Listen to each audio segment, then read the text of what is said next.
আল কুরআনকে challenge করতে আসা ডিবেটারদের প্রধান একটা প্রশ্ন হলো, আল কুরআনে যদি সমস্ত কিছুর বর্ণনা থাকেই তাহলে তুষারপাত এবং বরফ সম্পর্কে কেন নেই? আল কুরআন মুহাম্মদ সাল্লাল্লাহু আলাইহি ওয়াসাল্লামের বানানো গল্প, ছলচাতুরি এরকম মনে করেন অনেকেই বলেন কি এমন আছে আল কুরআনে? আমি আজ বলবো কি আছে, কিভাবে আছে, কেন আছে। আল কুরআন এত সহজ কিছু না। আমার জীবনের সবচেয়ে কঠিন এবং চ্যালেঞ্জিং ভিডিও বানাচ্ছি আজ। আমি একজন সামান্য মানুষ, খুব বেশি কিছু জানি না। আমি তাই জানি যা আমার রব আমাকে জানিয়েছেন, আর তিনি জানাননি এমন কোনো কিছুই নেই। তবুও এই ভিডিও রিসার্চ করতে গিয়ে আমার হাত কেঁপেছে, চোখে পানি এসেছে।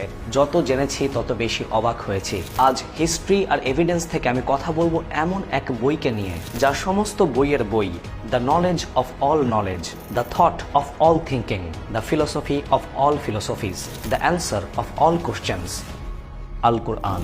He is the only one worthy of our worship, having no partners, no associates. That's why we're born, and that's why we die, because there has to be a beginning and an end for us to be tested. Muhammad সাল্লাল্লাহু আলাইহি ওয়াসাল্লাম কোনো প্রাতিষ্ঠানিক শিক্ষায় শিক্ষিত ছিলেন না। সোজা কথায় তিনি ছিলেন অশিক্ষিত।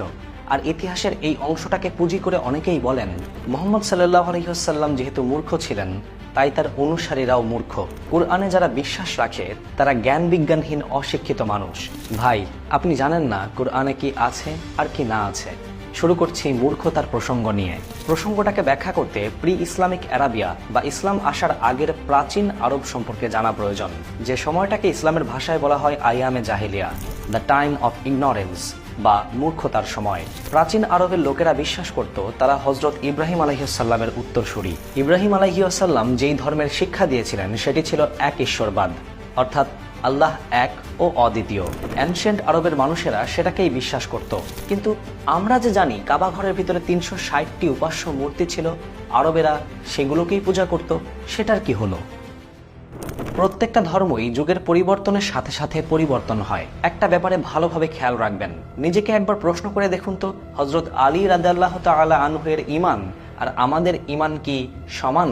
না, আমরা পরিবর্তন হয়েছি। আমাদের ঈমান হযরত আবু বকর রাদিয়াল্লাহু তাআলা আনহু কিংবা হযরত উমর রাদিয়াল্লাহু তাআলা আনহু-এর মতো এতটা শক্ত নয়। তার কারণ কি? কারণ হলো যুগের পরিবর্তন।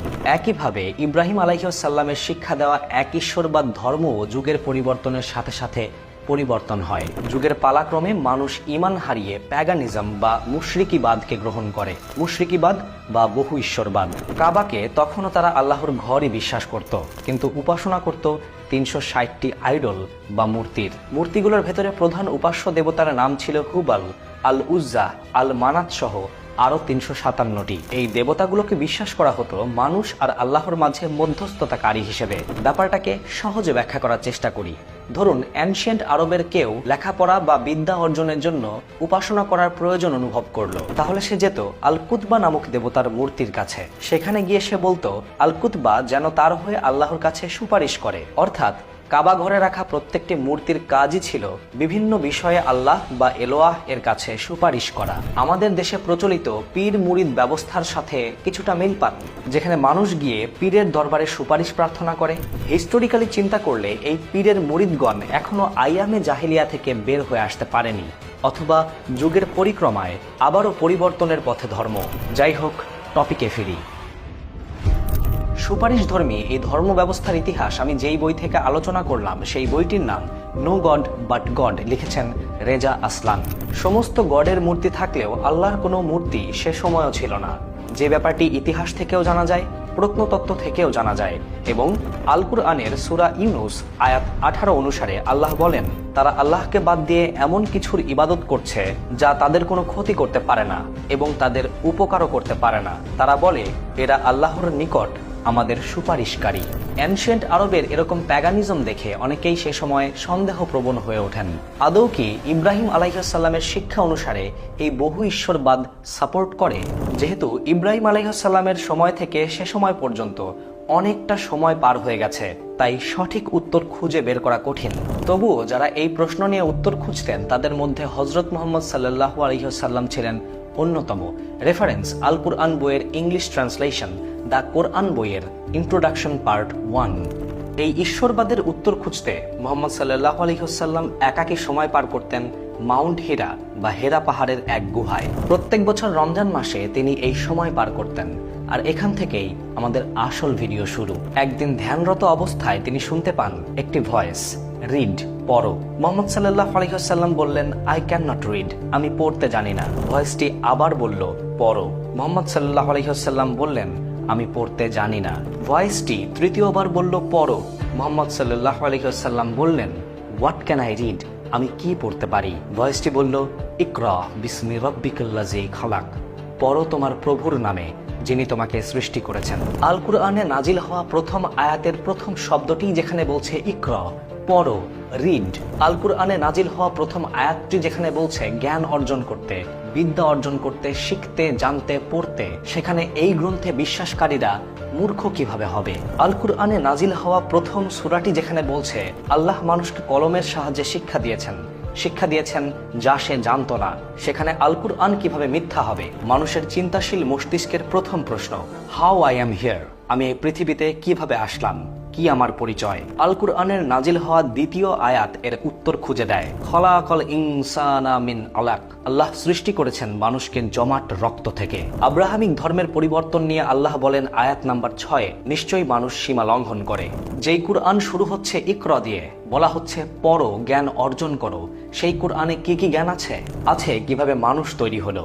সূরা আত-তোহা আয়াত 55, মাটি থেকেই আমি তোমাদেরকে সৃষ্টি করেছি। কিভাবে মানুষের জন্ম হয়? সূরা হজ আয়াত 5, আমি তোমাদেরকে মৃত্তিকা থেকে সৃষ্টি করেছি, এরপর বীর্য থেকে, এরপর জমাট রক্ত থেকে, এরপর পূর্ণাকৃতি বিশিষ্ট ও অপূর্ণাকৃতি বিশিষ্ট মাংসপিণ্ড থেকে। আল কুরআনে আছে কিভাবে প্রাণী জগতের সৃষ্টি হলো। সূরা আল আম্বিয়া আয়াত 30, প্রাণবান সবকিছুকে সৃষ্টি করলাম পানি থেকে। আল কুরআনে আছে পৃথিবীতে পানি কোথা থেকে এলো। সূরা আল মুমিনুন আয়াত 18, we sent down water from heaven in proper quantity, Allah আসমান থেকে পানি পাঠিয়েছেন। আমরা পরবর্তীতে জেনেছি পানি এসেছে উল্কা আর মিটিয়রসের সাথে, যা আর কোনো গ্রহতেই যায়নি। কুরআনে আছে পৃথিবীর শুরু, পৃথিবীর শেষ।